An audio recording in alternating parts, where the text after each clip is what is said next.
পুরনো কথা নতুন করে শুনতে হলো আবারও। সেটা হচ্ছে যে সীমান্ত হত্যা শূন্যে নামাতে সম্মত বিজিপি, বিএসএফ।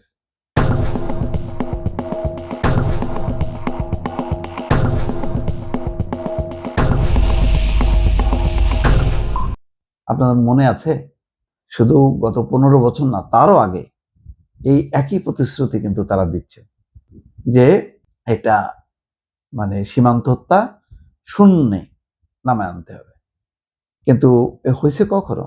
আজকে যখন এই খবরটা, তখন সম্ভবত আরেকটা সীমান্তে আমি আপনাদেরকে বলি, বাংলাদেশের কোন একটা সীমান্তে আমি ঠিক এই মুহূর্তে দেখছি যে জায়গার নাম বলতে পারবো না, আজকেই সীমান্ত হত্যা হয়েছে। এগুলি হলো সবই কথার কথা। এগুলি আসলে বাস্তবায়নের সম্ভাবনা খুবই কম। আমাদেরকে শুনে যেতে হবে আর তারা তাদের কাজটা করে যেতে হবে। সবচেয়ে বড় কথা ছিল এবার যে সীমান্ত সম্মেলন যেটা দিল্লিতে হলো, সেখানে পুশিনটার ব্যাপারে কিন্তু কোনো সিদ্ধান্ত হয়নি। বাংলাদেশ বলছে যে এই ক্ষেত্রে আন্তর্জাতিক প্রোটোকল মানতে হবে, আন্তর্জাতিক নীতি আইন মানতে হবে। সেটা কি? যদি কোনো অবৈধ বাংলাদেশি থাকে তাহলে ভারত সে ব্যাপারে ব্যবস্থা নেবে, তাদের আদালতে সেটা প্লেস করবে, তারপরে মোকাবেলা হবে। বাংলাদেশ দূতাবাসকে বলবে, বাংলাদেশ দূতাবাস সেখানে বলবে তার পরিচয়, তারপরে আদালত সিদ্ধান্ত নেবে। যদি অবৈধভাবে অনুপ্রবেশ হয় তাহলে তার শাস্তি হবে, আর যদি শাস্তির পর কি হবে, বাংলাদেশের কাছে ফেরত দেবে এবং বাংলাদেশ তার নাগরিকত্ব যাচাই করে গ্রহণ করবে।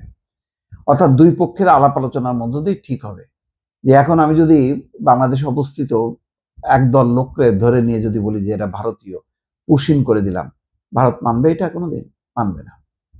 তাহলে বাংলাদেশ কেন মানবে? বাংলাদেশ গরিব দেশ, বাংলাদেশ ভারতের তুলনায় শক্তি কম, সেই কারণে মেনে নেবে?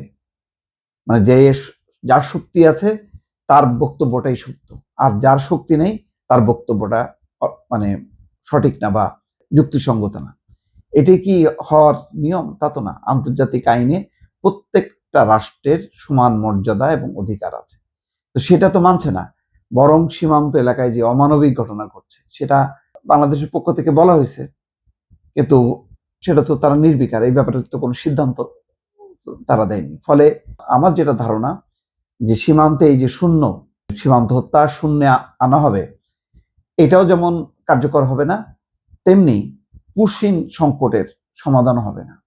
প্রতিদিন এমন কোনো দিন নেই যে সীমান্তের দিক থেকে খবর আসছে যে আজকে 12 জন, 20 জন, 25 জন তারা পুশিন করার চেষ্টা করতেছে এবং এটা করেই যাচ্ছে। এর ফলে পুরো সীমান্ত এলাকা জুড়ে একটা উত্তেজনা বিজিবির সাথে পালাক্রমে পাহারা দিচ্ছে স্থানীয় গ্রামবাসী। এটা বিরল ঘটনা। এই ধরনের ঘটনা ঘটে না যে সীমান্ত রক্ষীদের সাথে সীমান্তে বসবাসকারী মানুষ মিলে পাহারা দিচ্ছে। কারণ এটা তো দেশের স্বাধীনতা, সার্বভৌমত্বের ব্যাপার। তুমি কিছু লোককে ধরে ধরে পুশ করতেছো বাংলাদেশে, তো সেটা তারা বাংলাদেশি কিনা, কোথায় বাংলাদেশি, তার পরিচয় যাচাই না হওয়া পর্যন্ত বাংলাদেশ কিভাবে তাদেরকে অ্যাকসেপ্ট করবে? তো এই কথা আজকে যেই ভারতের যেই দিল্লিতে যে বৈঠকটা হলো, সে বৈঠকে দুই পক্ষ করমর্দন করছে দেখি, একটা ছবিও দেখছি। সেখানে বলা হচ্ছে যে ভারতের সীমান্তরক্ষী বাহিনী বিএসএফ এর মাধ্যমে রোহিঙ্গা সহ বিভিন্ন ব্যক্তিকে বাংলাদেশে পুশিনের ঘটনায় গভীর উদ্বেগ জানিয়েছে বিজিবি, বর্ডার গার্ড বাংলাদেশ। তো উদ্বেগ জানাইছে, কিন্তু উদ্বেগটা তারা নিরসন করেনি।